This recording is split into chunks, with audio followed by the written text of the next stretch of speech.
The Gilded Age, Julian Fellowes' most recent television series, delves into the nuances of New York's upper society in the 1880s.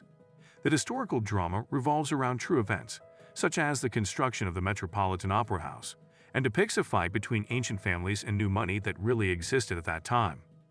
The Russells, one of the prominent families, is representative of other individuals who became wealthy at that time. The Russells and the Vanderbilt family, who amassed wealth in the same period of time, bear striking similarities while being wholly fictional. Although the show has previously discussed the real family, demonstrating that they are not exactly the same, both families had comparable experiences coming into New York society and made their money in railroads. The Russells were inspired by the Vanderbilts, but because they are fictional, the Gilded Age flexibility to follow its own course when the narrative demands it. However, this is not due to the show's writers' laziness, since they don't hesitate to depict accurate recreations of historical figures. Despite being fiction, the Gilded Age is committed to accuracy, from the more nuanced historical personalities featured in the show to the more significant societal struggles. Though there is undoubtedly some artistic license, certain characters, Mamie Fish, Ashley Atkinson, Clara Barton, Linda Amond, Stanford White, John Sanders, Mrs. Astor, Donna Murphy, Ward McAllister, Nathan Lane, T. Thomas Fortune, Sullivan Jones, and Christina Nilsson, Sarah Joy Miller, were real people. The relationship between these characters and their real-life counterparts becomes increasingly fascinating as a few of them gain more and more prominence in the program. Even though some of these are only minor characters in the show, they all demonstrate how accurate the Gilded Age is. The aim of the wide-eyed young son of a conservative family is to enter the wealthy adjacent clan, which is led by the ambitious wife, Bertha, and the ruthless railroad tycoon, George Russell, together with their rakish son, Larry. Mrs. Caroline Astor is the unofficial head of the aristocracy during the Gilded Age. Bertha Russell, Carrie Coon, is determined to get Mrs. Astor's blessing in order to fully integrate into society.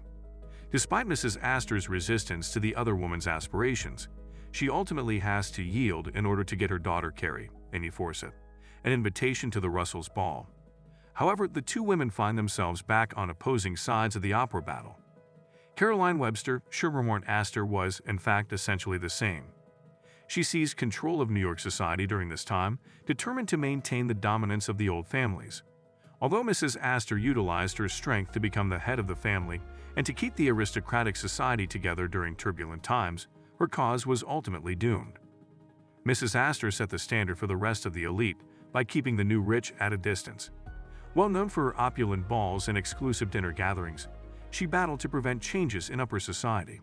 However, just like in the show, she ran into challenges, chief among them being Alva Vanderbilt's resolve to become a member of the upper class. Alva truly had a falling out with Mrs. Astor. She is a lot like Bertha Russell. The one notable deviation from the real-life Mrs. Astor in the show's adaptation is that Bertha Russell, not Alva Vanderbilt, is Mrs. Astor's opponent. Ward McAllister, Mrs. Astor's devoted companion, is torn from history beside her. In the show, he stands in for Bertha's route into society, because in order to advance to Mrs. Astor, she must first receive his approval. Though he is Bertha's buddy, the Southern guy is unwaveringly devoted to Mrs. Astor. The most famous thing about the real Ward McAllister is probably that he coined the term the 400 to describe New York's upper class. It asserted that there were about 400 persons in society when he was preparing a guest list for one of Mrs. Astor's parties, but this was after the show's events. As the Gilded Age depicts, he was close to Mrs. Astor and lived in Newport most of the 1880s. In addition, the former attorney founded the Patriarchs, a hierarchy of family heads who could grant admission to anyone hoping to become one of New York's elite. A different segment of the show expands the scope of historical characters that can be included in the story. As Peggy Scott, Denise Benton, follows her passion for writing, she meets T. Thomas Fortune, the New York Globe's editor, who publishes her story and encourages her to write about politics.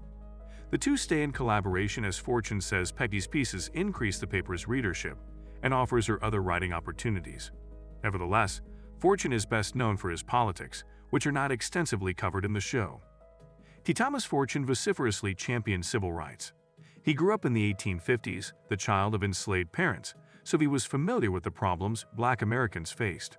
An early form of the NAACP, the Afro-American League, was founded with his assistance. Over his career, Fortune owned and edited 3 separate newspapers: the New York Age, the New York Freeman, and the New York Globe. This gave him a significant platform. Despite their divergent political views, he maintained a close friendship with Booker T. Washington and used his platform as a journalist to make others' voices heard. Mamie Fish is a lesser-known character in the program who is a distinctive member of society who gained notoriety for throwing peculiar parties.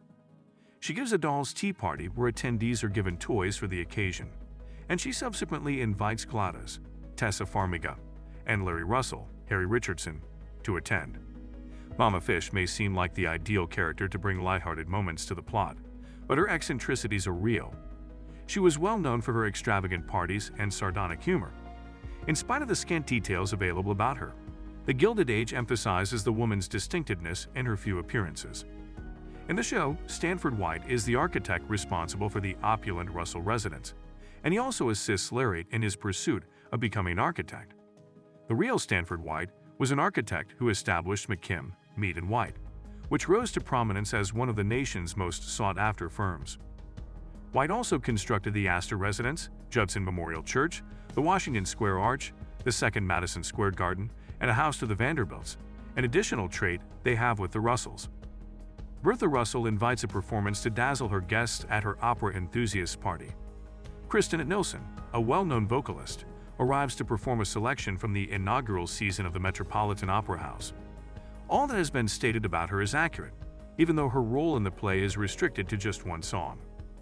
As the Gilded Age references, Christina Nilsson was among the first to appear at the Met in the role of Marguerite in Faust. The show's commitment to authenticity is demonstrated by the attention to detail, even in the smallest of details.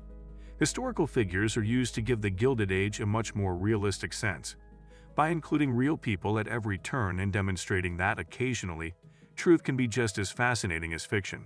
The show goes beyond drawing inspiration from history.